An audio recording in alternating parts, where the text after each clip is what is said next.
Hello guys! Ito, naglalakad-lakad ako dito sa ano. Tiningnan ko yung ano, yung binili kong lupa. Ayan. Sa tagal ko nang binili to. Ilang taon na ba to?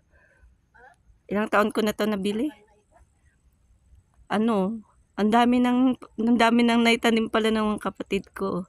May saging, kamuting kahoy.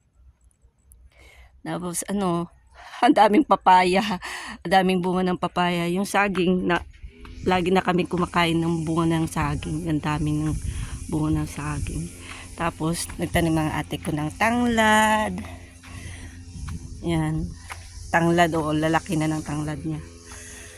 Tapos dito na kami kumukuha ng gulay namin. Malunggay, kamote. Yan ang kamote na oh. 'Di ba? Di na kami bibili ng gulay. Yan.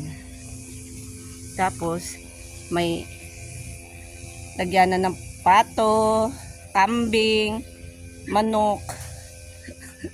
Sari-sari na guys. 'Di ba?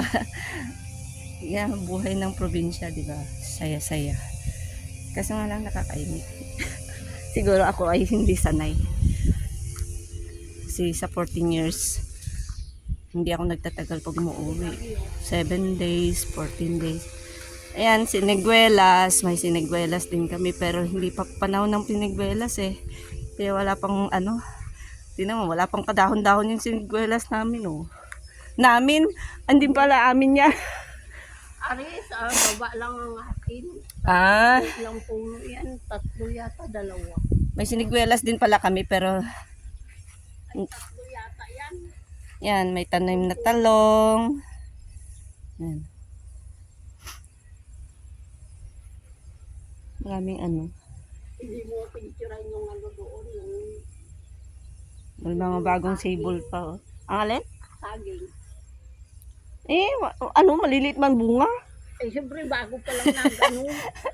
Ayan yung nandyan na mahaba. Okay guys. Wala, nag-ikot-ikot lang ako ngayon. Inip na kasi ako. Papakita ko lang sa inyo yung ano, nabili kong lupa ba. Na tinaniman nila. 400 square meter to.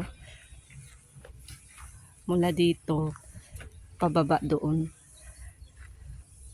Kaya inaano ko nga ano, dito ilalagay siguro yung business namin na lay eggs ng chicken. Dito. Yan ang balak namin para kasi alam mo na pag walang income, pag nasa ano ka, ako, patay tayo dyan. Okay guys, see you next video. Thank you very much for your support always. Bye!